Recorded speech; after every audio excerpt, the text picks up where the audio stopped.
avancé aussi d'autres dañuy progressé hôtel échangeur bu Seydou Nourou Tall là-bas aussi d'autres véhicules bàyyi ko corniche ba ñu bàyyi ko du côté de l'école de police ñoom ñooy transité par là tax na ba relais route de Ouakam da ngay patienter avec l'aide de la police mën nga progressé hôtel ba Fann ba ci rond-point de l'université soo ko dépassé la voie est libre mën nga progressé tranquille hôtel Canal 4 wala rond-point Sam Yacine.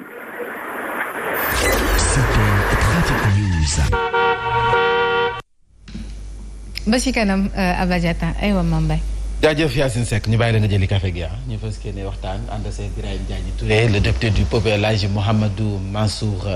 Diop ñu koy door sa bët sàllumu réew mi diwaanu Casamance nga xam ngeen ne kon juróom-ñett ci ay base yu nga xam ne Salif Sadio moom moo ko sancoon dañu leen mujjee neutraliser bëri na ci ay rebelles yu nga xam ne day fippu mujj nañu ñàkk seen bakken ay ngànnaay yu bari ñu daal di koy teg loxo ba noppi it ay oto yu nga xam ne it dañu leen sàccoon jël nañu leen l'armée Sénégal moo def lu ni mel donte si ñoom it am na ku sa ñàkk bakkenam am na nit ñu sa jëlee ay gaañu bilan la bu nga xam ne waa DIRPA ñoom ñoo ko tënk ci ab bataaxal Abdourahmane Diallo di ñu ko jàngatal. Batingay, Djilanfari, Djikes, Katama, Katinoro, Karunor, Tampindu, Kanfunda ak Yunor li mooy juróom-ñetti base rebelle yu Salif Sadio yi nga xamante ne l'armée nationale neutralisé na ko ci diir benn semaine di fàttali ni l'armée nationale door na depuis dimanche yemoo ak fukki fan ak ñett ci weeru mars bile ab opération bu mag a mag ngir yëkkati faction yu MFDC bu Salif Sadio yi nga xamante ne dañuy amal ay activités criminelles de grande envergure yi nga xamante ne ñu ko gën a xàññee ci mbéyum yamba gi dag ay garab te di leen jaay ci anam bu tegginewul ci boor frontière ba nekk ca Nord Sindian ci ab communiqué bi nga xamante ne jot nañ ko ci sunu rédaction l'armée nationale di déplorer benn militaire bi nga xamante ne jot naa ñàkk ay bakkanam ci xare yi ak yeneen juróom-ñett yi nga xamante ne jëlee nañ ci ay gaañu-gaañu waaye ba tey ci boobule communiqué l'armée di xamle ni jot naa rey ay rebelles yu bëri lool ñenn ñi sax ci seen bunker lañ leen reyee mu am ñu bëri ñi nga xamante ne daw nañu làkku ji te ñu bàyyi ci seen ginnaaw ab importante quantité bu arme ak ay munitions de guerre ay matériel divers ak it ay auto yu ñu sàcc combattant yu MFDC yi nga xamante ne jot nañoo rëcc daw l'armée nationale mu ngi xamle ci communiqué am ni rebelle yooyee dinañ leen topp ba fu ñu mënti nekk ci biir réew mi. mu ngoog ñu dikkaat fii ci diwaanu Ndakaaru dem ba sa garage bi Bignona bu Grand Yoff xam nga ne ñu bëri fii la ñu doon jógee bés bi yàlla sàkk jël seen i bus horaire bi maanaam dem sa diwaanu Casamance ndax coow la nga xam ne moom moo fa amaat ngir andi fa kaaraange tax na nit ñi dematuñu ndax dañoo am lu ñuy ragal tontu li ak Safiatou Bandiaye ma fa demoon.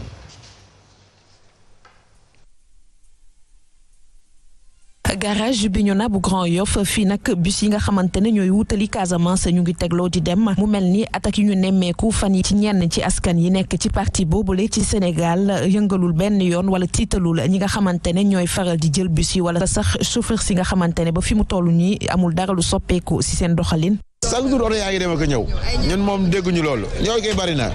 ñun moom dégguñu loolu li ñuy jooy daal ñun yoonu baaxul ak pax yi ñoom daal la ñuy jooy.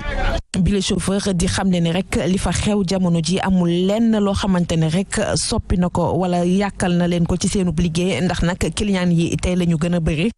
ñun bu dee ñun bu njëkk bi bu ñu daan langa jamono kaar moo raw lii te chaque jour oto yaa ngi dem. non tiitalu kenn du client du chauffeur du apprenti ñu ngi dem normal di dikk di ñëw normal. ñiy faral rek di fi jël ces bus yi rek ngir utali Casamance tey la ñu gën a sawar ngir def boobule tukki lenn rek la ñuy ñaxtu moo di tali yu bon yi nga xamante ne mooy faral di jur accident ci yoon yi.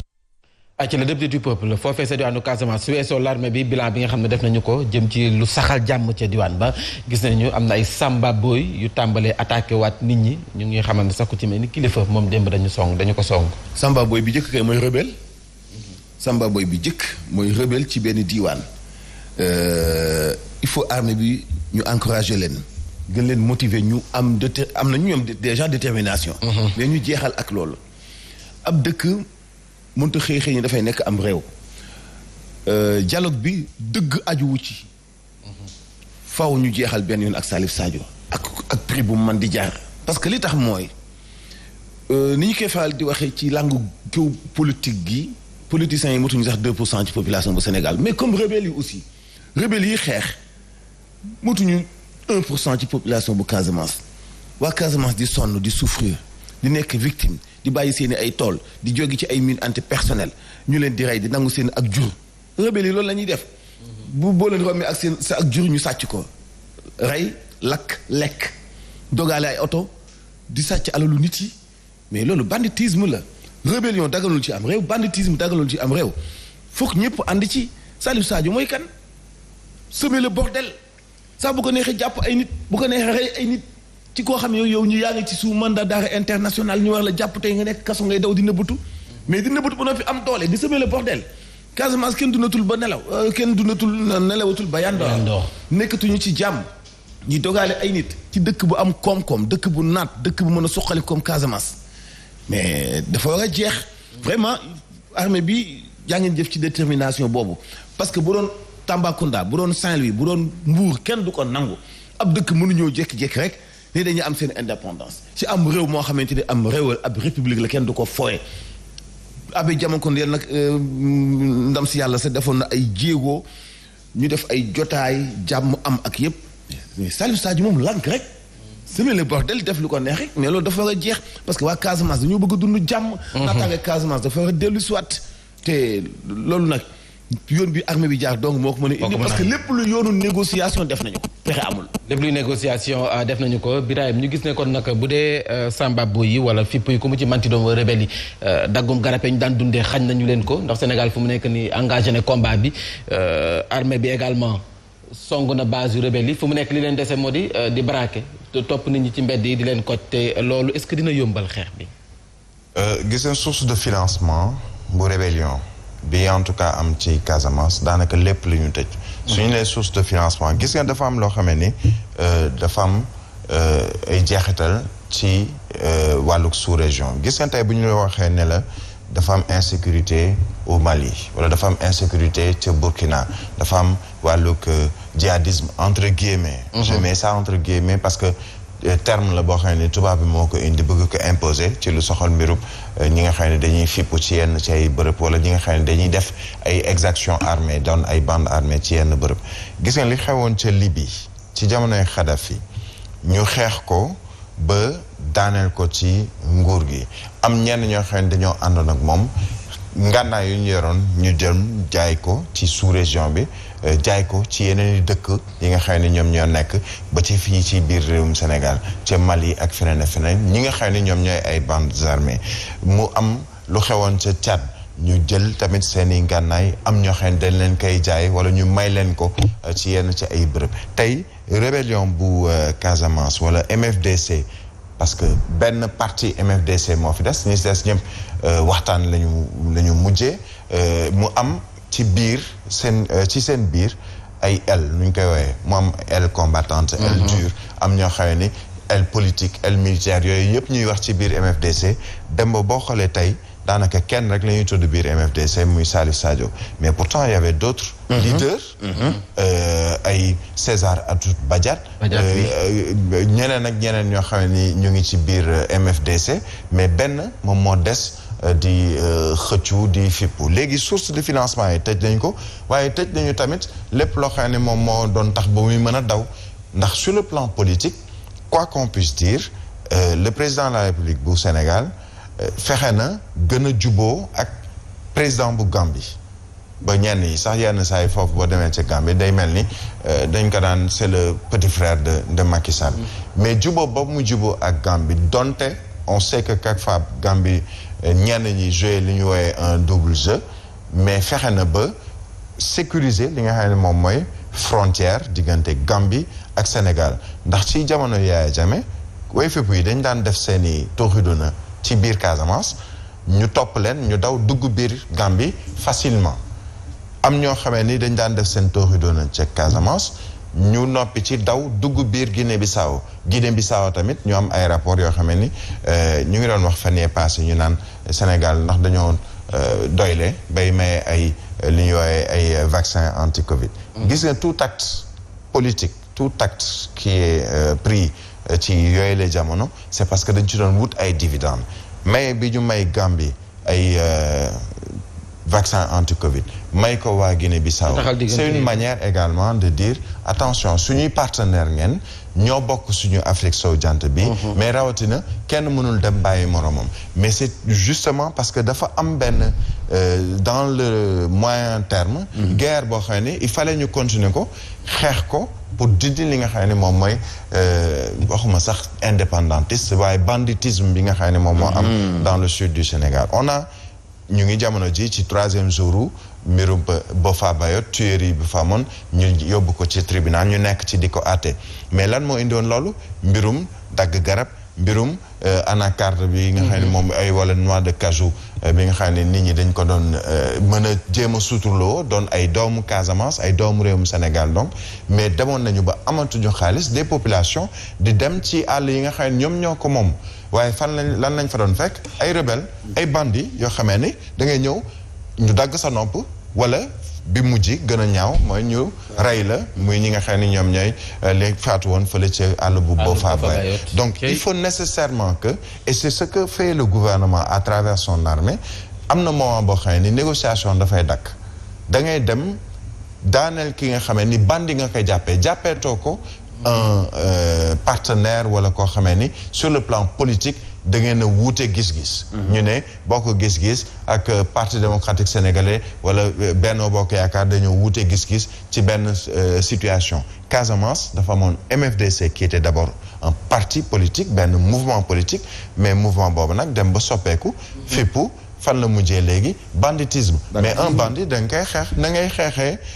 gendarme nga woo gendarme pour ñu dem jàpp ay sàcc ñu jaay yamba c'est exactement la même chose que moom moo xew foofu ayca ñu waxtaane leneen lu soxal bi la jotaay xibaar cour d'appel bu Dakar mujj naa nag tranché jëm ci 22 ci ay recours yi nga xam ne dañu ko dugaloon gannaaw jongante gox-goxaan yi ñu génne waaye nag ñooñuy dugal recours ba amul kenn ku nga xam ne am na ca ndam ku ci mel ni kon Oumar Gueye ministre bu nekk Benno Bokk Yaakaar mujj naa ñàkk kon Sangalkam Assome Diatta ñàkk na Kër Massar Cheikh Dieng wattu Sénégal moom it ñàkk na Pikine soxal nag sa Sangalkam googee maire bu yees ba Pape Sow mu ngay xam ne kon moom mi ngi bokk Yewwi Askan Wi te ndam li nga xam ne am na ko gannaaw recours bi dafay fekk si la nga xam ne askan wi ñoo ko voté woon maanaam tànneef gi ñu def ci moom ñu teew lay kàddoom. En tant que croyant gëmoon naa ne yàlla jox nañu ndam ba pare xëy na lii ñun si dëkk bi lañ dëkk nekk responsable tey bu ñu woowee tey jox ñu convocation si recours boo xamante ne suñu adversaire dugaloon na ko dañuy ñëw ànd ak suñu mbokk ñëw wuyu ji mais nag di sant yàlla bu baax di sant la population de Sangalkam góor jigéen mag ak ndaw 3e âge tête tranquille franchement parler pour vous dire vrai parce que xam naa ne institution yi ñi fi ne xam nañu te gëm naa ne lii rek moo mën a ne parce que la volonté populaire kenn mënu ko changé te nit ñi askan wi ñoom ñoo ma teg commune Sangalkam loolu nag damay sant yàlla bu baax a baax den wax ne den doon seen jàmm doon seen taalibe liggéeyal leen ba yéen bi ni am suñu juróomi at yi ñu mën ko matale. recours te amu ca ndam moo di Lamine Gueye candidat la woon sa Pikine Nord ak ville moom nag gannaaw ba mu dugalee recours dañ ko rejeté nee na nag loolee àndu ci waaye du tax nag mu ne dafay wéyal xeex bi ndax xam na ne fu mu manti tamit day tax rek résultat yooyu la ñuy confirmer Lamine Gueye ay kàddoom la ñuy teewloo Fatou Lambe Diop.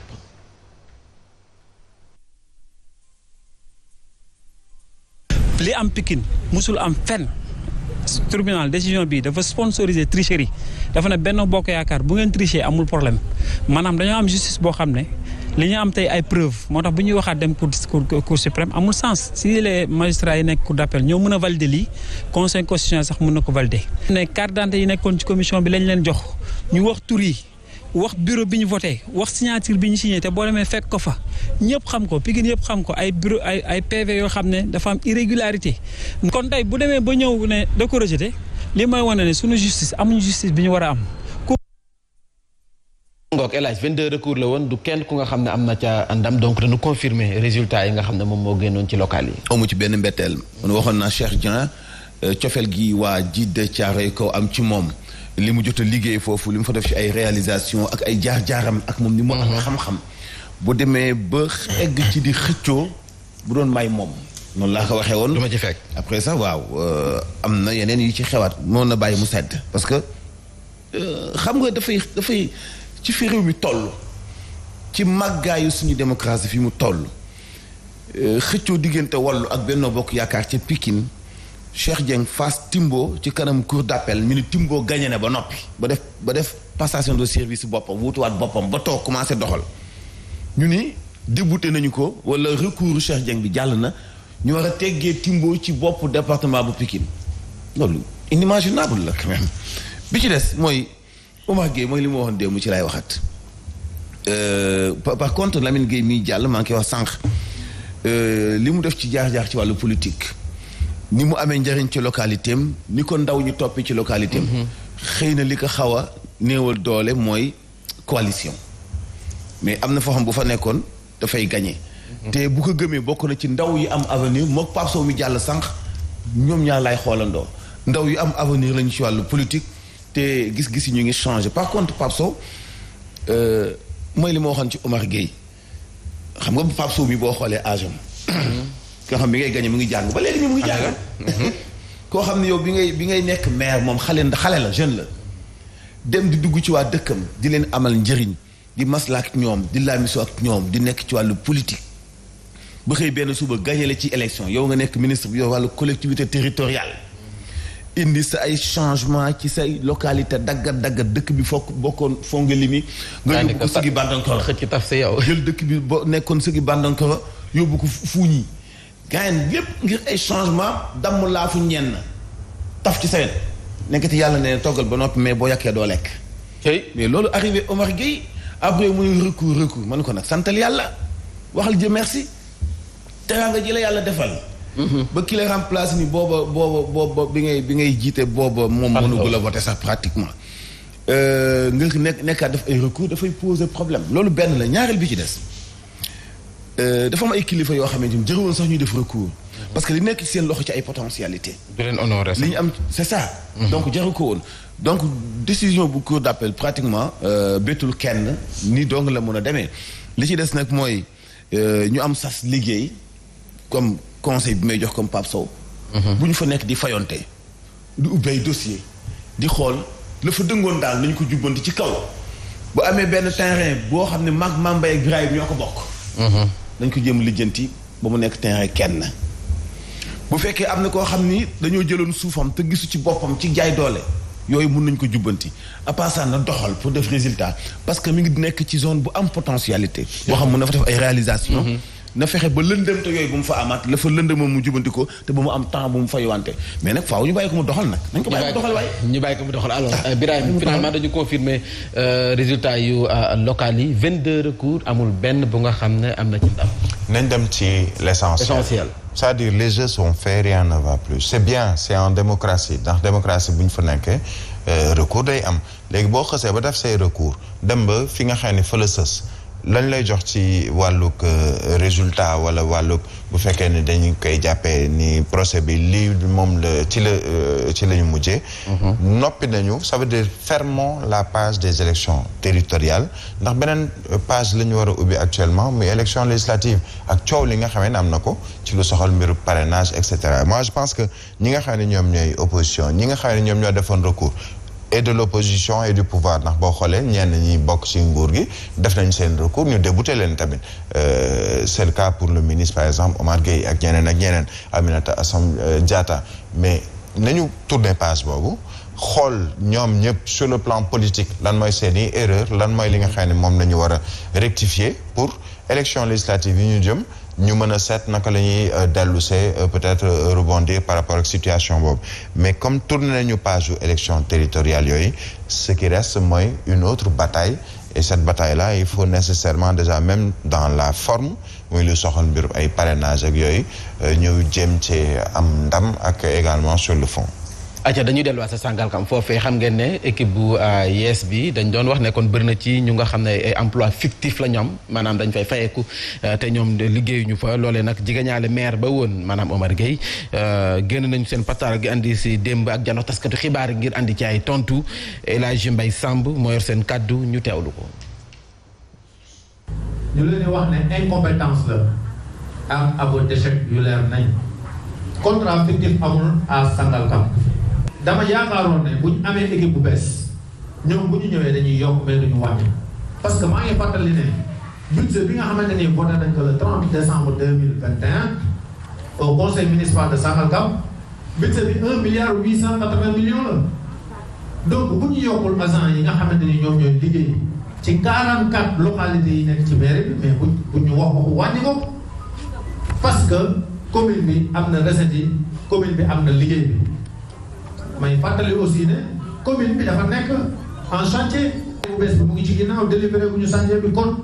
mais amul benn ordre de mission boo xamante ni ñun en tant que agent municipal jot nañ ko. leneen lu soxal bi la jotaay xibaar sa Sédhiou lay doon sous section sud sas bu district sanitaire bu Sédhiou ñoom nag jamono ji ñu ngay ñaawlu kër ga nañu ko yoree gàllankoor reñu sa nemmeeku waaye it yàqu-yàqu ya nga xam ne gis nañu ko sa loolu sabab nag ñu yëkk seen kàddu di dànqaa fu démb toogaanu ñaxtu la ñu woote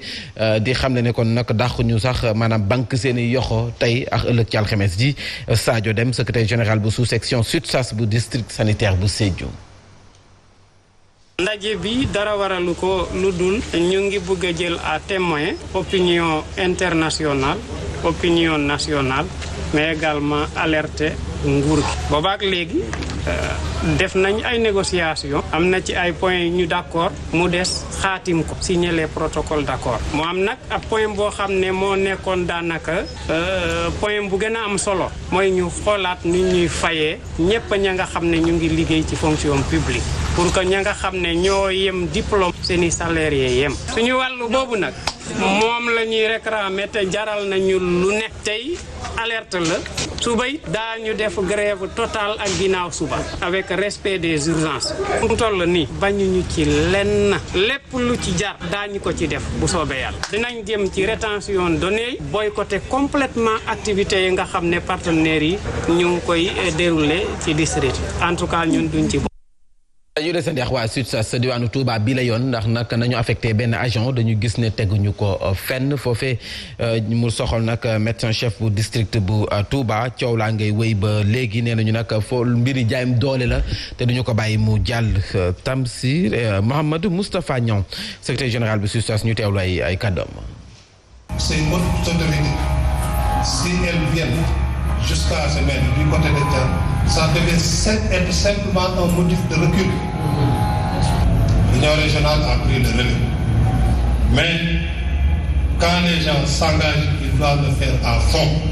Et s'ils le font à fond, ils feront reculer les montagnes. Rien qu'avec la rétention de l'information, nous avons fait reculer le fonctionnement. Mais en marge de cela, il y a plus important que cette situation-là qui est très minoritaire par rapport à nos préoccupations, qui est le mot d'ordre qui doit commencer à partir de demain. Je pense que le gros morceau, toutes nos énergies doivent être concentrées sur la mobilisation de demain. Parce qu'en réglant l'autre, on règle les autres. voilà ñu jégalu ci kàllaamay nasaraan gi El Hadj député du peuple bërëbu fajukaay yi buñ laajul li nga xam ne moom mooy seen maanaam nekkin gu jàppandi maanaam seen nekkin jëm ci wàllum salaire ñoom ñu ngay laaj ay contrat yu nga xam ne moom moo si dëgër wala ñu ngay ñaawlu ay affectation yu nga xam ne nee nañ jaayam doole la. c'est que yooyu moo war a jeex Sénégal ci réew moo xam ni xanaa xamoo yooyu sax daf bokkaale ci wàllu démocratie. équité sociale yamale nit ñi ci wàllu doxalin respecte li ñu bind ci texte yi. dafa bokk sax ci démocratie. nit ki bu liggéeyee diir bii yoon nee na nii lañ ko war a considérer CDD wala CDI ci biir fonction am salaire am nii la war di yokkoo ci biir liggéeyam lii bu ko defee dañ ko war a jox ndàmpaay muy indemnité ba léegi liggéeykat yi laaju ñu loo xam dafa génn biir texte yi kon kay ki ñu dénk texte yi dénk ko koom-koom gi te muy kilifa tey doxal moo jalgati loolu benn la jàmbat yooyu bu fekkee ñoom banque nañu seen loxo ni lii la ñu bëgg am na itam lu leen yoon waajal ni leen yoon bi ngeen di jaar def ay revendications def préavis de grève def ay sitting takk ay morceaux yu xonq marche grève yooyu yëpp sañ nañu ko mais amu ci kenn ci liggéeykat yi koo xam ne am nga sañ-sañu def lu méngoog li taxi yi bind alors ki ñu dénk taxi yi dénk ko amuñ njaboot gi moom day jalgati li taxi yi bind foofu la wax ji nekk loolu moo tax Sénégal du naqat yi du kenn ku dul le gouvernement parce que liggéeykat yi bu ñu jalgatee texte ñaata yoon la ñu fi wax dagg salaire jàngalekat dagg nañ ko fi xam nga ba tàyyi dagg salaire jàngalekat pourtant loolu texte moo leen ko may ñu dagg salaire jàngalekat mais jàngalekat bi itam texte moo ko may ni ko boo nekkee liggéeykat nekk fonction publique bu sa liggéey eggee fii ak fii yeyoo nga indemnité bii bu sa liggéey eggee fii ak at bii am nga sañ-sañu yokkute googu noonu yoon moo la ko waajalal mais lan moo tax ñu ni la yow respecté lal kii li ko yoon waajalal alors que yow mi yilif kii laajte yoon yow ñu dénk la lépp mënoo respecté yoon loolu mooy problème bi li muy joxe misaalam nag mooy ñàkk respecté peuple bi nga jiite parce que bu fekkee wóor na la ne fajkat bi bu fajul wala mu nekk ci ay jafe-jafe kii nekk victime mooy ki tawat bëgg ku ko faj ki tawat di négocier paas ba nga ci wax ak benn kilifa ba ki dem téléphone mu ni ma dama doon taxaw sama doom ci wàllu opération gis yeneen xale boolewaat leen ci fa sama am toll parce que ki ñu war a opérer di ko laaj ay millions moom bi muy ñëw car rapide la dugg cey ma waroon a évacuer sama doom faf ko faji fii nii ndax mën a jëlaale en charge kooku noonu te ñaata ñu mel noonu ñoo nekk Sénégal yàlla moo koy fay parce que ci bérébu fajukaay yi même dafa yokk lépp dafa yokk paj mi lépp a yokk léegi mais kan lañu koy jàmbat kan la ñuy joxoñ kan la ñuy laaj ndimbal kan la ñuy wax mu xoolaat l'hôpital yi gouvernement bi ñu ko dénk xam nga nit ñi fokk ñu bañ a jaawale gouvernement bi ak politicien bi kii politique mooy am ay militants mooy am ay parparloo ci wàllu politique mais dafa am ñoo xam ni askan bi moo leen yitteel yow boo nekkee Abdoulaye Diouf Sarr ministre la Abdoulaye Diouf Sarr politicien la léegi yow booy wax ci wàllu santé Abdoulaye Diouf Sarr politique ngay waxal wala Abdoulaye Diouf Sarr ministre ngay waxal ministre de la santé bu fekkee ministre kuy militant na nga dem toog parce que li ñuy wax Sénégal la concerné li ñëpp bokk loolu moo ci am solo santé gi dafa sooxe Sénégal te li ko sabab mooy suñu ay gouvernants yi nga xam ni dañoo exiger liggéeykat ñu respecté li ci texte yi alors que ñoom duñu respecté li ci texte yi problème am bi nga xam ni victime bi du kenn ku dul population bi c'est dommage doy na waar mu ngoo ko Birahim souvent secteur santé bi liggéeykat yi ay conditions yi précaires la ñuy jàmbat mooy équité territoriale nag bu ñu ko wax c'est pas seulement ay infrastructure yoo xam ne lay am Dakar wala am Thiès moo war a am Ziguinchor wala am fu mel ni Saint-Louis c'est-à-dire équité territoriale ak équité sur le plan social mooy fexe ba ki nekk fële ca Fongolemi peut-être au fin fond du Sénégal mën a am les mêmes conditions yoo xam ne ci lu jëm ci wàllu jàng ci lu jëm ci wàllu wér-gu-yaram ci lu jëm ci wàllu infrastructure ci lu jëm ci wàllu ndox mu mën ko am ak ñi nga xam ne ni méngoole nañ ko ak yeneen fu ñu woowee peut-être dëkku taax yi mais je sais pas lan moo tax ba ki nga xamee ni la ñu wax ne dañu ko affecté feneen indi coow ci dëkk ba waaye il faut aussi que sénégalais yi xam ne c'est pas parce que Mame Mbaye Dakar la juddoo yaroo fi ñu jël ko affecté ko ca Fongolimi que dafa war a doon fippu ci moom wala mu war a doon problème parce que bu ñuy wax équité territoriale équité sociale mais dañu bëgg le spécialiste bi nga xamee ni day exercer fii ci Dakar peut-être conditions yi dina am këram peut-être que ci lu soxal béréb dund bi dina xaw a am yenn ci ay jumtuwaay yoo xam ne dina ko am mais bu fekkee ne dañ la war a toxal Dakar yóbbu la ci beneen dëkk ci biir réewum Sénégal pour nga mën a ñooñu dëkk boobu tamit mën a bénéficier wu ci li nga xam ne moom mooy spécialité yi nga xam ne am nañu ko fii ci Dakar wala ñu am ko ci biir Thiès si les conditions sont réunies absolument rien warul a tax ba nga ne non du ma dem wala dañu war a affecté ki fi nekkoon affecté bi ñu ko affecté ci beneen gox mooy tax ñuy fippu quelles sont les conditions lan moo tax ka fa nekkoon ñu jëlee ko foofu pour yóbbu ko feneen également bu dee mbirum politique ça xam nañu ñëpp lañ koy ñaawlu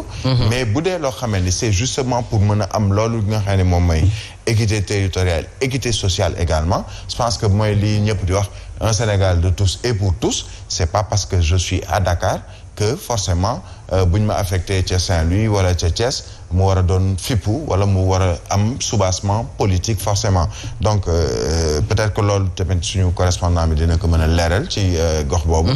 mais de manière générale santé moom ce qui est sûr mooy ñu ngi ci ay jafe-jafe ndax ànd gësam fan yi rek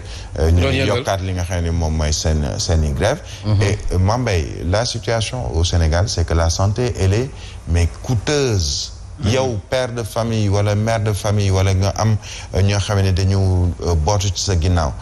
pour nga dem hôpital pour seen wér-gu-yaram yenn saa yi mu jafe lool ci lu soxal mbiru garab ba ngay jënd wala rendez-vous ya ngay am ci hôpital ba wala liñ lay laaj lépp on parle d'opération mais yenn saa yi lu ñàkk fayda lañ lay laaj loo xamee ni pour nga mën ko génne c'est tout un problème fii chaque jour nga gis fi ci groupe des médias li ñuy woowee social ay ordonnances yu ñu fiy récupérer pour mën ko fayal ay nit wala ay rendez-vous yoo xamee ni nit dafa war a def benn opération ñu fayal ko ci yenn ci ay hôpitaux yu nekk fii ci biir Dakar madame Dramé chaque jour presque chaque semaine mu yóbbu ay kayit yu mel noonu pour mën a jàppale ay nit c'est parce que financièrement quelquefois la santé elle est très dure et coûteuse surtout pour ñi nga xam ne amuñu koppar ci réew Sénégal bari na fi ay ca 8h32 kon nag Birahim mën nañ la yeewi aywa bi ci kanam incha allah le député du peuple moom est-ce que dañu waxtaanee après lagune bu Somone côté boobu la de nan bi bras de mer bu Somone bi xew dafay waaj a kii de dafay waaj a naxasaay de boo xefee nañ ko ñàkk de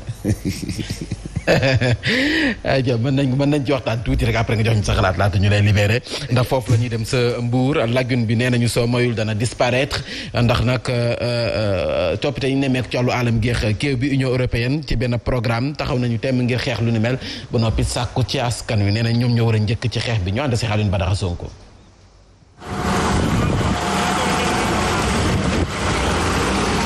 ci atum 1999 lañ ko daal di def li nga xamante ne mooy domaine protégé mu toll ci 700 hectares lagune bu Somone ñu bëri nag jamono ji naw ko lool di ñëw di fi feexlu waaye jamono ji bu ñu moyul suuf si dana ko nangu. li naan lagune bi dex bi actuellement xam na ni joué tout rôle bu mu war a joué parce que dafa bëri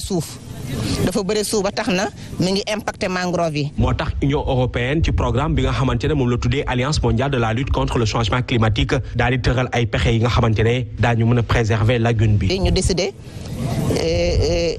gasaat dex bi mais wàqi dex gi mais dex gi yëpp la ñuy wàqee si étude lu mu nu montré mooy dafa am ay section parce que boo xoolee dex gi ñeenti bànqaas la mën nañu ko waxee noonu si bànqaas yi fukki section ak benn la ñu war a wàqiwaat. mu nekk geste bi nga xamante ne maire bu Somone rafetlu na ko bu baax. il faut ñu préserver ko parce que mbir la boo xam amul fépp te lu amul fépp boo ko amee ñàkk ko xam am ko sax moo gën am ko te xamuloo ko. ngir gën a kantanal littoral bi waaye gën ko toppatoo moo tax ñi nga xamante ne ñoo jiite projet bi d'ailleurs sax ci biile cérémonie daan nañ jébal ay matériel ay GIE ak jigéen ñi nga xamante ne dañuy yëngatu ci wàllu transformation. voilà dañuy dem sa Mbour googee Birahim le député du peuple gis nga wax nañ ko mu mel ni ñi nga xam ne ñoom ñoo falu yees même bu dul dara sax nguur gi am nañu sas wu doy ni suqaliwaat li nga xam ne moom mooy wàllu tourisme bi ndax loolu rek mën na suqali gox ba. mais lu am solo la parce que lac boobu ci Somone dafa am rôle bu am solo bu muy taxawee ci wàllu environnement balaa ngi egsi sax ci wàllu tourisme mais ci wàllu environnement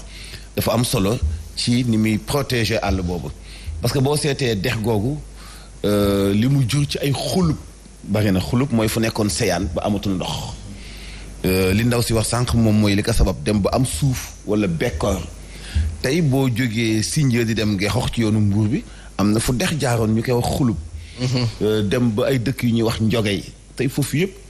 dëkk nañu fa sax léegi def nañu ko sax pratiquement ay tool wala dëkkuwaay la léegi noonu la mel ci boo génnee Mbuur jëm côté Ngéeñeen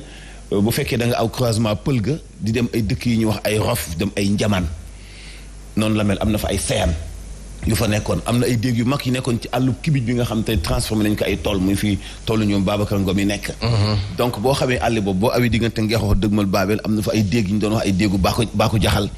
donc yëpp dafa dem ba raaf léegi jeex takk amatul garab amatul ay jaanu yeew amatul ay déeg ay xulub ñoo fa des amatul sayaan donc li ñu fa desee que néew ci benn bijou mooy lac bi nekk Somone dragage bi na xaw na cher si xaliwaat suuf si xaw na metti mais suuf si dafay dund donc faaw état bi dugal ci loxoom ay partenaire dugal ci seen loxo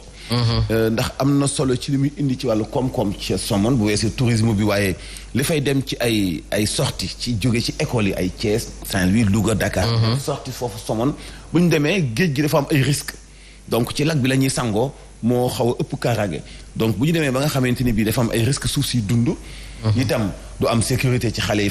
fay fréquenter di sango parce que li graaw ci lac mooy da ngay dugg mu yom say wóom nga foog ni suuf si demul mais bu lay wër doo ko am naa ci bés. donc ñooñu ñëpp ñu fay liggéey pour mën a sàmm xale yi seen wàllu sécurité liggéey la ba tax ne maire bi ñu ngi koy encouragé ni mu àndeek ñooñu mu def ci ay jéego def ci effort li mu mën a indil gox ba bëri na li mën a indil son surtout mais ci wàllu tourisme surtout ci wàllu environnement aussi lu am solo la vraiment loo xam ni projet bu mën a jox Somone ganeen xar kanam la quoi maam jaajëf le député du peuple El Hadji Mouhamadou Mansour xuluma lan xulub mooy comme lat bi ngay wax nii bu demoon ba amatul ndox kàmm ga mu fay bàyyi mooy xulub mooy fu siyaan nekk fu kii nekkoon dex nekkoon ba ndox gi dem c'est-à-dire loolu mooy problème habitation Dakar inondation bi ñuy wax Dakar yëpp loolu moo ko sabab autoroute à péage bi Mariste bii nii fi mu nekkoon dex la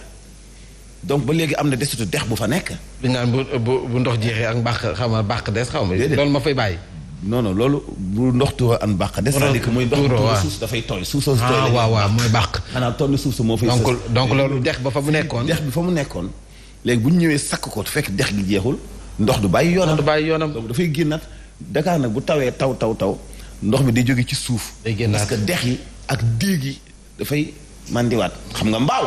kay mbaaw dex yi ñu ngi fa mbaaw kay xam naa ko waaw mbaaw nag dex ko aw digganteem rob bu buntu kër Mbay Fall loolu mooy ba ndox bi fa xam mooy xulub loolu dexu mbaaw ba kay mi ngi fa Dakar nag noonu la mel def ba ay dex yu ndaw yu ne ci biir ñu tëj ko tëj tabax ci kaw ndox du bàyyi yoonam. day génne de. inondation bi. xam naa loolu tax Serigne Mbaye Thiam ne am nañ 98% xam nga maîtriser si ndox. accès à l'eau. Dakar neexut a tàqaleeg ndox de. bu dëgg bokk si boole nañ am 100% accès à l'eau. baax wax de. yàlla baal voilà jaajëf waay ñu koy xaar ci 89.7 Zik FM tës ci kanam tuuti El Hadji Mouhamadou Mansour Diop ak équipe am ñu jàll si Pape Mante mu ci tàggat yaram.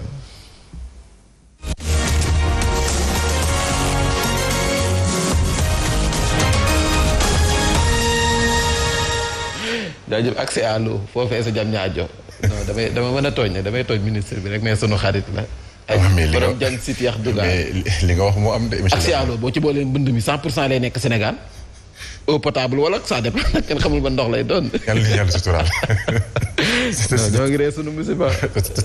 te sàmmuñu ko waa ndax xam naa ne moom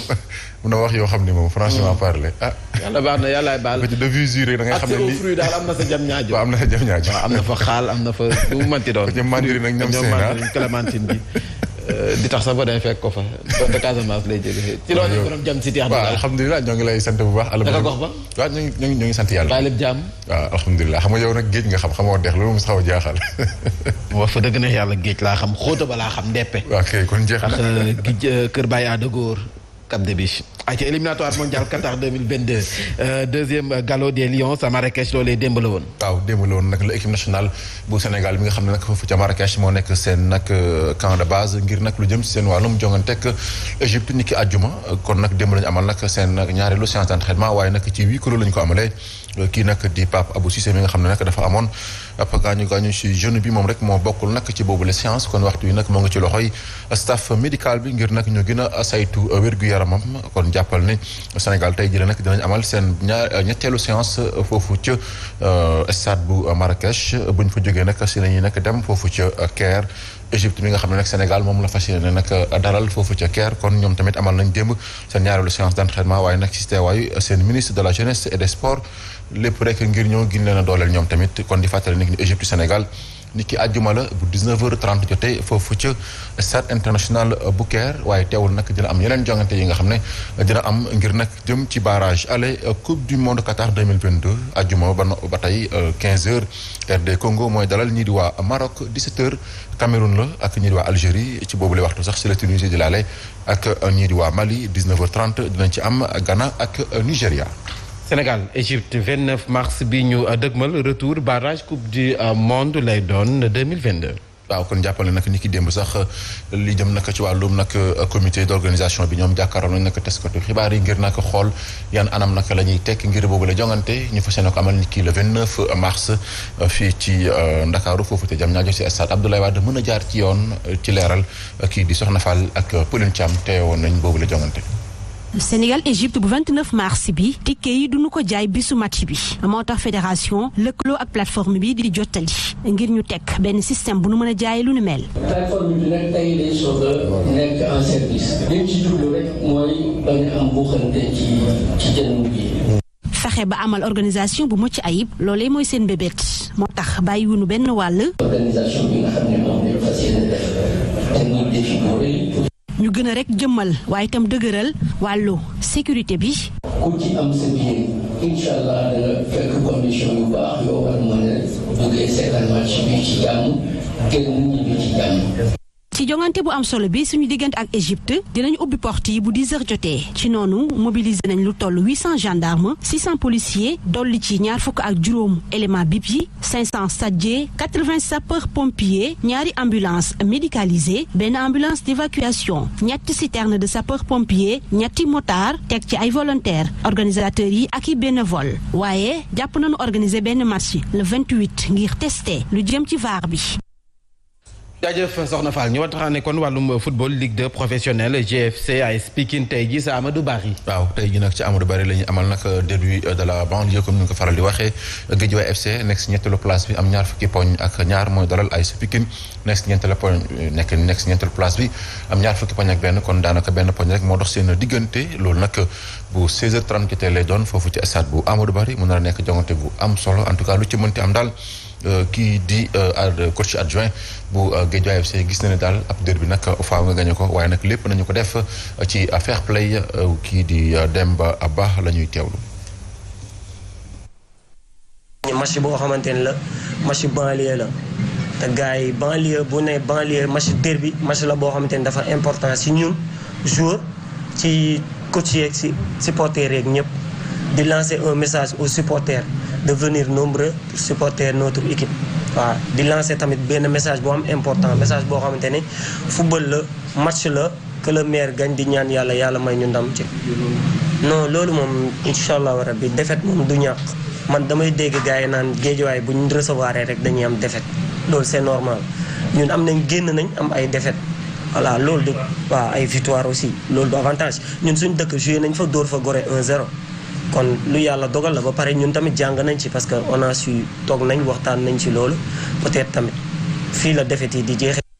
ñu doon teewlu noonu kon Mahmoud Diallo nekk capitaine bu Guédiawaye FC ci beneen wàll nag di AS Pikine ñoom daal gis nañu ne nag tey jongante bi dinañ ko nag jouer sans pression bu ñu sukkandikoo ci ki leen tàggat di Massamba Cissé moom tamit mbébétam mooy nag ñu def football bu am solo boo xam ne dinañ nag mën a jaay championnat bu Sénégal bi le tamit nag muy woo lépp ci daal gis na ne daal match bi nag dina am intensité ndaxte ñaari équipe yi boo xoolee seen taxawaay ci championnat bi Massamba Cissé la ñuy teewlu. man li ma ciy woote rek mooy ñu joué ko ci fair play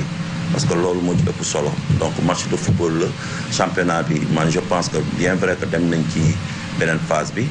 et que dina metti dina yàgg mais des na lu bëri championnat mën nga ko gagné ci 5 dernières journées parce que 5 dernières journées c'est 15 points donc 15 points pour nga am ko fii dafay metti donc nañ ko jouer ci sportivité bu mat sëkk équipe bu ci nekk joxe li mu war a joxe def li mu war a def donc buñ ko defee spectacle am ñi attente bi nga xamante ni ñi ngi koy xaar ci match boobu ñu wane ko et puis ñuy ñaan yàlla mu may ñu ndam ci match bi. li ma mën a wax daal mooy li ma leen mën a promettre ne di ngeen gis spectacle di ngeen gis football bu rafet. kon Mambay match bi nag ngoon lay doon bu nag 16h30 jotee foofu ci stade bu Amadou Barry nar a nekk derby bu banlieue bi Guédiawaye FC muy dalal AS Pikine xam naa yow di nga ko teewee loolu moom leer na ma ndax xam naa ne football kat Mantoulaye contre El Hadj Ahmed Aïdara. non président Lamine Gueye la ak El Hadj Ahmed Aïdara. monsieur le maire Ahmed Aïdara contre président Lamine Gueye. waaw dina nekk match bu am solo nag waaw match boobu. fair play rek. fair play waa ci dal. waaw parce que banlieue bi daal moo ay tey. c'est nous dans nous. c'est nous dans nous jaajëf. voilà jaajëf kon rendez-vous bi ci Zik FM la. incha allah waa 12h ak 13h. 13h. rafet mu ngoog borom jam si teex dugaat Pape Mante Mbow ñu jàll ci li yéen a kaay xëy fësalaan de Cheikh Mantoulaye Thioub Ndoye.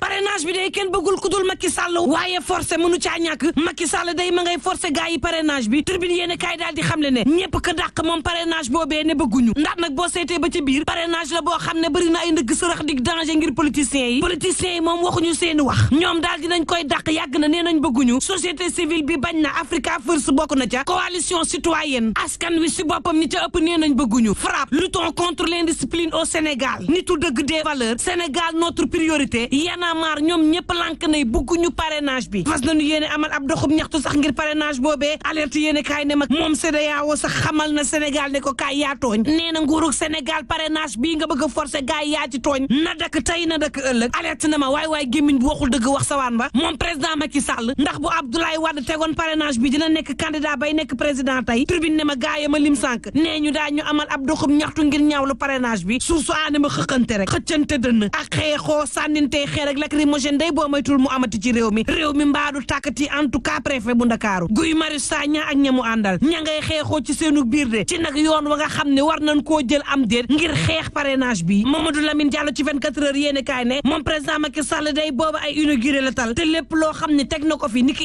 infrastructure échec la dafa daal di nërmeelu las ne ko Mansour Faye de en tout cas ma ngay xam le ni BRT bi daanu ko jébbal askan wi ñu mën cee dem ak dikk laataa at wi di jeex yéene kaay bi ne ma waxtu woowu jàppal ni CBAO ña ngay gréew ngir ñu fay leen seeni salaire booba critique yéene kaay ma ngi may xamal ne waa ànd gësam day ñoom it daañu dugal seen ñaareelu plan d'action ci gréew la ñuy daal di soobuwaat 24 heures yéene kaay ne ma ndax président Macky Sall tal na leen waa ji day dara sa ngëm loowu ko jamono ji lu dul njëg yoo xam ne cher nañ ba jéggi dayo laas yéene kaay daal di may xamal ne dara nag cher loowul njëg loo lee lu dul guerre ba am te Ukraine moo taxit Sall ngaari buur gédee ma ngay sàkku nag wallu ca bitim réew ngir ñu wallu nag Afrique ci conséquences yi nga xam ne guerre bi mën na ko am ci ñun Le Soleil yéene kaay ne Macky Sall day ma ngay xamle ni Afrique dëgg jamono ji soxla nag ndimbal kon réew yu am yi war nañ taxawu Afrique las yéene kaay ne nu ñuy def xoolal ma rek garab yi nga xam ne moom la ñuy fajoo ñun fii ci Sénégal téeméer boo jël juróom-ñeent fukk ak juróom ma ngay bàyyeekoo bitim réew L'Observateur ne ma ña ngay caxatee terrain ca aéroport de ñaar fukki milliards ak juróom benn encaissé nañ ko ci yooyu le terrain booba politiciens yaa ngay rayante ci seenu biir de Tribune yéene kaay ne médiateur de la République day Demba Kandji ba ñu ko laajee lan la xam ci coow yi am jamono ji ci politique bi dafa ne nekku fi nag ngir di wax wala muy jubóole ay politiciens yoo xam ne dañuy xuloo ak di waxante lu ñaaw alerte yéene kaay ne politique bi day boo ca desee ma xamal la ne diggante Serigne Bara Mbacké Dolly ak bokk gis-gis broonuk sëy la ñaan baat am na ca tas na am déet te yoon wala nekk parti démocratique sénégalais ci diwaanuk Bargny Tëngéej 24 heures yéene kaay ma ngi may xamal ne ña ànd ak Daouda Niang nag ña ngi fay menacé Alioune Mar cay coowal politique libération ne ma tey laa lay xamal de ne Ndeye Khady Ndiaye wuy ji na niki démb tey ji nag borom këram mooy wuy ji niki démb nag moom Ndeye Khady Ndiaye moomee di njiital Sweet Beauty daal dinañ koy déglu lu toll ci juróom-ñetti waxtu ci teewaayu nag juge d'instruction bi waaye tam premier substitut bi procureur bi moom nag la mu waxoon patron bu Adji Sarr bi woon deltuwu ci ginnaaw daf sa yokk sax ne am na ñoo xam ne ña ngi koy fay xaalis bu takk lool ngir mu suuxal Ousmane Sonko booba critique ne ma étudiant yaa ngay manifester te UGB benn étudiant ñu laal ko balle blanche l'évidence yéene kaay ne ma Israël de mang ca jafe-jafe goo xam ne mar day taali directeur ba nga xam ne jàppoon nañu ne ku mën liggéey la te sawar ca lool suuxal na kër ga nërmel ko faf liggéeykat yaa nga ca guddi gu bët setagul nekk ci njaaxle gu rëy lool njaaxleeg sénégalais yi kay mooy forum boo xam ne wàllu ndox lañ cay waxtaanee turbine yéene kaay ne ma boobu Sénégal day am fi ndox doom bu góor la ñàkkub ndox ay robinet yu tëj moom la ñu dëkkee fii ci réewum Sénégal ñay liggéey ca seen o ñoom it mer nañ ba futtu ay brassard yu xonq day moo daal di fees dell ca boobule forum ña ngay waxtaanee ndox mi ci Ndakaaru